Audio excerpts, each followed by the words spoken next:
जब भी हम किसी आइलैंड यानी द्वीप का नाम सुनते हैं तो हमारे दिमाग में क्या आता है? मालदीव, बाली या फिर लक्षद्वीप, जिसके चारों तरफ नीला समंदर हो। लेकिन आज मैं आपको एक ऐसे अनोखे आइलैंड पर ले जाने वाला हूं जिसके चारों तरफ कोई समंदर नहीं है, बल्कि एक बेहद खतरनाक और विशाल नदी बहती है। एक ऐसा आइलैंड जो इतना बड़ा है कि यहाँ पर कई शहर और सैकड़ों गांव समा सकते हैं। इसका अपना खुद का जिला है, अपनी एक अनोखी संस्कृति है और यहाँ पर लाखों लोग बसते हैं। भारत के असम राज्य में मौजूद इस जगह का नाम है माजुली। ये दुनिया का सबसे बड़ा नदी द्वीप है। लेकिन आज मैं आपको ये कहानी इसकी खूबसूरती दिखाने के लिए नहीं, बल्कि इसलिए सुना रहा हूँ क्योंकि ये विशाल द्वीप धीरे धीरे मर रहा है। जी हाँ, जिस जगह को आप अपनी स्क्रीन पर इस वक्त देख रहे हैं वो हर दिन हर घंटे थोड़ी थोड़ी पानी में समाता जा रहा है। नदी की लहरें इसकी जमीन को निगलती जा रही है। वैज्ञानिकों का कहना है कि अगर इसे तुरंत नहीं बचाया गया तो आने वाले कुछ सालों में ये पूरा का पूरा आइलैंड दुनिया के नक्शे से हमेशा के लिए गायब हो जाएगा। आखिर क्या है माजुली का रहस्य?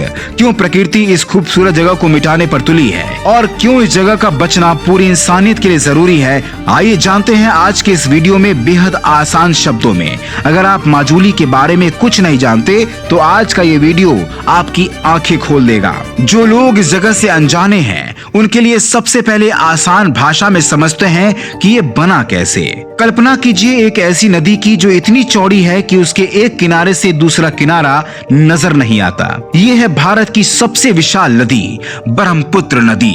सैकड़ों साल पहले इस नदी के तेज बहाव और पहाड़ों से बहकर आई मिट्टी की वजह से नदी के ठीक बीचों बीच एक बहुत बड़ा सूखी जमीन का टुकड़ा बन गया। इसी को भौगोलिक भाषा में रिवर आइलैंड यानी नदी द्वीप कहते हैं और इसी का नाम माजुली है। ये जगह कितनी खास है इसे 3 बातों से समझिए। ये दुनिया की किसी भी नदी में बना सबसे बड़ा नदी द्वीप है। साल 2016 में भारत सरकार ने इसे देश का पहला ऐसा जिला घोषित किया जो चारों तरफ से पानी से घिरा हुआ है। आज से करीब 100 साल पहले ये द्वीप 1250 वर्ग किलोमीटर में फैला हुआ था, यानी लगभग हमारे देश की राजधानी दिल्ली जितना। लेकिन आज लगातार पानी में बहने के कारण ये आधा भी नहीं बचा। ये सिकुड़कर सिर्फ 500 वर्ग किलोमीटर में रह गया है, यानी इसका 60% हिस्सा पानी में बह चुका है। अब आपके मन में ये सवाल आ रहा होगा कि इतनी बड़ी जमीन पानी में कैसे बह सकती है? क्या इसे रोकने का कोई तरीका नहीं है? दोस्तों, इसके पीछे 3 बड़े कारण हैं। इन्हें वैज्ञानिकों ने खोज लिया है। पहला कारण है रेतीली मिट्टी यानी एलुवियल सॉइल। माजुली की जमीन पत्थरों या पहाड़ों से नहीं बनी है, ये नदी की महीन मिट्टियों और रेत से बनी है। ये मिट्टी दिखने में बहुत उपजाऊ होती है, लेकिन पानी पड़ते ही चीनी और नमक की तरफ पानी में घुल जाती है। दूसरा कारण है भयानक मानसून।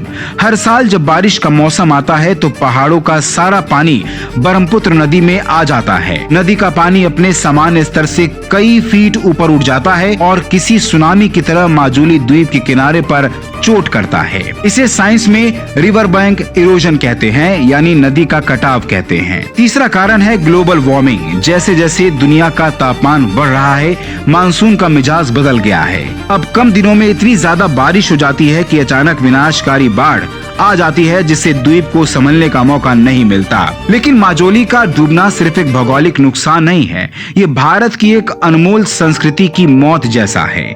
जो लोग नहीं जानते उन्हें बता दें कि माजुली को असम की सांस्कृतिक राजधानी भी कहते हैं। 15वीं शताब्दी में यानी आज से करीब 500 साल पहले यहाँ एक महान संत हुए जिनका नाम श्रीमंता शंकरा देव हुआ। उन्होंने यहाँ नव वैष्णव संस्कृति की शुरुआत की और कला, संगीत, नाटक और अध्यात्म को बढ़ावा देने के लिए विशेष मठ का निर्माण किया, जिन्हें सत्र कहा जाता है। यहाँ के सत्रीय डांस को भारत के शास्त्रीय डांस में गिना जाता है। यहाँ हाथों से अद्भुत मुखौटे बनाए जाते हैं जो पूरी दुनिया में मशहूर है। कभी यहाँ 65 से ज्यादा ऐसे ऐतिहासिक मठ हुआ करते थे, लेकिन नदी के कटाव ने इनमें से कई मठों को हमेशा के लिए पानी में डुबा दिया। आज सिर्फ 22 से 23 मठ ही बचे हुए हैं। इसके अलावा यहाँ पर मिसिंग जैसी कई प्राचीन जनजातियां रहती है जो बांस के बने ऊंचे घरों में रहती हैं ताकि बाढ़ का पानी घरों में न घुसे। लेकिन जब पूरी की पूरी जमीन ही कटकर नदी में बह जाती है तो ये घर भी नहीं बचते। अब तक 2500 से ज्यादा गांव नदी में विलीन हो चुके हैं और हजारों लोग अपने ही देश में क्लाइमेट रिफ्यूजी यानी मौसम के मारे शरणार्थी बन चुके हैं। तो क्या माजुली को बचाने के लिए कोई कोशिश नहीं हो रही? क्या हम इस खूबसूरत इतिहास को चुपचाप डूबने दे रहे हैं? जवाब है नहीं दोस्तों। माजुली को बचाने के लिए इस वक्त एक बहुत बड़ी जंग लड़ी जा रही है। सरकार और इंजीनियर्स मिलकर नदी के किनारे पर कंक्रीट के बड़े बड़े ब्लॉक और जियो टेक्सटाइल बैग्स लगा रहे हैं ताकि नदी का पानी सीधे मिट्टी को न काट सके। वहीं यहाँ के स्थानीय लोग एक बहुत ही सुंदर प्राकृतिक तरीका अपना रहे हैं। वे नदी के किनारों पर बड़े पैमाने पर बांस और विशेष प्रकार की घास लगा रहे हैं। इन पौधों की जड़ें इतनी मजबूत होती हैं कि वो ढीली मिट्टी को आपस में कसकर बांध देती है, जिससे पानी का बहाव मिट्टी को बहा नहीं पाता। इसके साथ ही भारत सरकार के वैज्ञानिकों ने हाल ही में माजुली पर बहुत बड़ा रिसर्च शुरू किया है, जिसे पैलियो क्लाइमेटिक स्टडी कहा जाता है। वैज्ञानिक इस द्वीप के पिछले 4000 साल के मौसम और नदी के इतिहास का अध्ययन कर रहे हैं ताकि ये समझा जा सके कि प्रकृति के इस गुस्से को हमेशा के लिए कैसे शांत किया जा सके। दोस्तों, माजुली सिर्फ असम का हिस्सा नहीं, ये पूरी दुनिया की एक अनमोल धरोहर है। यदि आज हम इस द्वीप को नहीं बचा पाए तो हम सिर्फ जमीन का एक टुकड़ा नहीं खो देंगे, बल्कि 500 साल पुरानी कला, संस्कृति और लाखों लोगों का आशियाना हमेशा के लिए खो देंगे। ये कहानी हमें याद दिलाती है कि प्रकृति के सामने इंसान कितना छोटा होता है, लेकिन हमारी कोशिशें ही इस खूबसूरत जगह को जिंदा रख सकती हैं। अगर आज इस वीडियो के जरिए आपको माजुली के बारे में कुछ नया जानने को मिला हो तो इस कहानी को दूसरों तक पहुंचाने के लिए वीडियो को शेयर जरूर करें। आपको क्या लगता है, क्या आधुनिक तकनीक से माजुली को बचाया जा सकता है?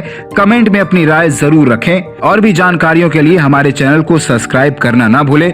मिलते हैं अगले वीडियो में। जय हिंद।